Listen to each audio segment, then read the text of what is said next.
Hello hi అండి నమస్తే.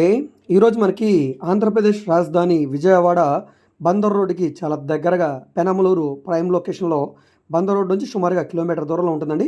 So ఇలాంటి ఏరియాలో కమర్షియల్ ఏరియా ఇదంతా కూడా.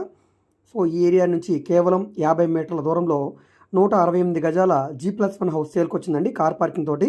కింద ఒక కిచెను, ఒక హాలు, ఒక బెడ్రూము, పైన డబల్ బెడ్రూమ్ పోర్షన్ తోటి ఉండే ఈ హౌసు బ్యాంక్ ఆక్షన్లో కేవలం 75 లక్షల రూపాయల ఫ్లెక్సిబుల్ ప్రైస్కి సేల్కి వచ్చిందండి. ఇక్కడ మీరు చూడవచ్చు, ఇవి రెండు కూడా జాయింట్ ఇల్లు అనమాట, పక్క పక్కనే ఉంటాయి. అంటే జాయింట్ అంటే స్లాబ్ ఏమి జాయింట్ కాదండి, అంటే పక్క పక్కన ఉంటాయని. సో ఇది ఈ ఇంటికి దారి 16 అడుగుల రోడ్ అండి. సో 75 లక్షల రూపాయలకి సేల్కి వచ్చింది. సో ఈ ప్రాపర్టీ మీకు నచ్చి విజిట్ చేయాలనుకుంటే స్క్రీన్ మీద కనిపిస్తున్న మా వాట్సాప్ నెంబర్కి సంప్రదించి విజిట్ చేయవచ్చండి. ఉత్తరం ఫేసింగ్లో ఉండే ఇల్లు. సో ఈ ప్రాపర్టీకి బ్యాంక్ ఆక్షన్ లాస్ట్ డేటు ఈ నెల 8వ తారీఖు వరకు ఉందండి. ఈలోగా 10% అమౌంట్ కట్టి తీసుకోవచ్చు. ఈ ప్రాపర్టీ మీకు నచ్చితే వాట్సాప్ నెంబర్కి సంప్రదించండి. ఈ వీడియో మీకు నచ్చితే సబ్స్క్రైబ్ చేసుకోండి.